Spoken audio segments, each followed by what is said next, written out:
Assalomu alaykum aziz tengdoshim, kanalimizga xush kelibsiz. Bugun aynan bolajoningizni ikkinchi haftasida sizni nimalar kutmoqda? Aynan mana shular haqida to'liqroq ma'lumot beraman. Demak, sizni bolajoningiz birinchi haftalikda vujudga keldi va ikkinchi haftalikda esa u aynan bachadonga kelib yaxshilab joylashadi va mana shu bachadon shilliq qavatiga yaxshi o'rnashish jarayoni mana shu ikkinchi haftalikda yuz beradi.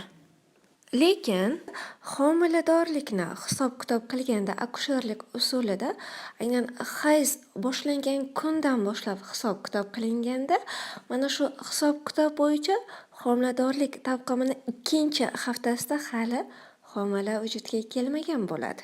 Sizning farzandingiz hali kichikgina follikulacha bo'ladi. Lekin aynan farzandingiz vujudga kelgan kundan boshlab hisoblaganimizda, demak, birinchi va ikkinchi haftasida ayolda bir xil holatlar kuzatiladi. Umuman olganda, onadan bir xil talablar talab qilinadi, ya'ni o'zini doimo asrab avaylash. Mana shu urug'langan tuxum hujayra bachadonga o'rnashib, yaxshi kurtak otib ketishi uchun doimo kerakli vitaminlarni iste'mol qilish, ya'ni bu deganda har xil tabletkalar emas, aynan vitaminga boy mahsulotlar iste'mol qilish homilaga kerakli vitaminlarni yetkazib berish hisoblanadi. Homiladorlikni birinchi va ikkinchi haftasi sirli holatda bo'lganligi uchun bu haqda juda ham ko'p ma'lumotlar yo'q.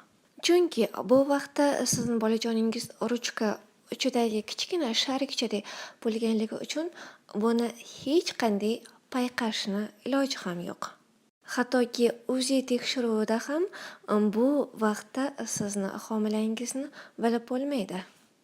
Faqatgina homiladorlikni 3 va 4 haftasidan boshlab ona o'zi homilador ekanligini his qila boshlaydi. Demak, 3-haftalikda sizni va bolajoningizni nimalar kutyapti? Bu haqda kelgusi videolarimda albatta to'liq ma'lumot beraman. Bugungi ma'lumotim sizlarga shulardan iborat edi. Kanalimga obuna bo'ling. Doimo sog' va salomat bo'ling.